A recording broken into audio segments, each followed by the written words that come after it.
Yes.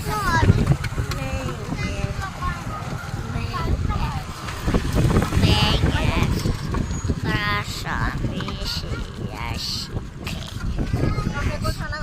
À, tôi xem cái gì ạ? Phân mộc. Tôi đang khai ta phân mộc.